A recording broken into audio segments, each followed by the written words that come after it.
आहे उपकार तिसरे नेत्र दाविले मज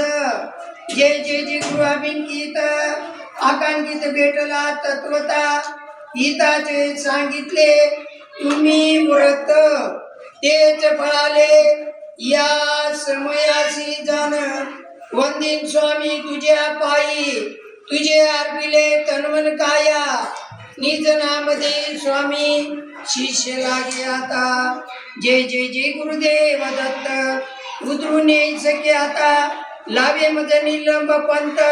मुझे जुपन माझा बोलिता झाला राजा धनाधन श्रद्धा ऐकावे पुढे वचन सावध करा पंचांतकरण बद्रिकाश्रमी स्थानी नांद्यात ऋषी महामुनी अनुसया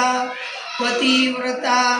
60 क्षेत्र वर्षे तपचर्या करे मार्गशीर्ष पौर्णिमा अनुसया मातेच्या कर्कमयी दत्त प्रकटले त्यावेळी 33 कोटी देवानी बद्रिकाश्रमासी पुष्पांचा वर्षाव केला ते जात ऋषीने कथिले सर्व जनाच्या उपयोगी आले आनंद नामदेव ऋषी तरले असे नामाचा महिमा अगाध असे दत्त दत्त बोल तेरा कोण करेगा मोल या ठिकाणी मेडला नगरी महाराष्ट्र भूमी संतांची खाणी आहे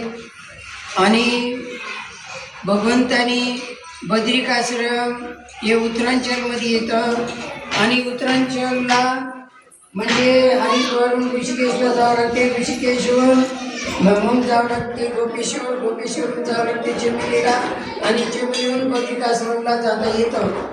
त्या ठिकाणी घनघोट जंगल आहे 12 वाजले की त्या ठिकाणी पाऊस पडतो घनघोट जंगल आहे सूर्याचे किरण या भूमीवर सुद्धा पडत नाही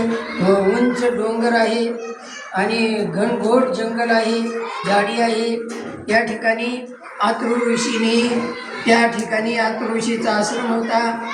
आणि अनुसया माता ही त्यांची पत्नी होती अनुसया ही महान पतिव्रता होती तुकाराम महाराज सांगतात पतिव्रता तिथे चाले देवारी सत्ता अशी श्रेष्ठ पतिव्रता असणारी माता अनुसया माता रोज ब्रह्ममुहूर्तावर उठत होते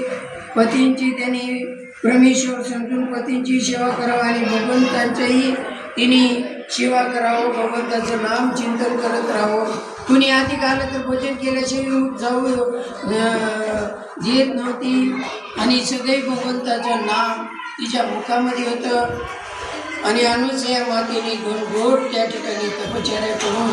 निघून भगवंताला त्या मातुश्रीने प्राप्त केलेलं आहे या ठिकाणी येण्याचं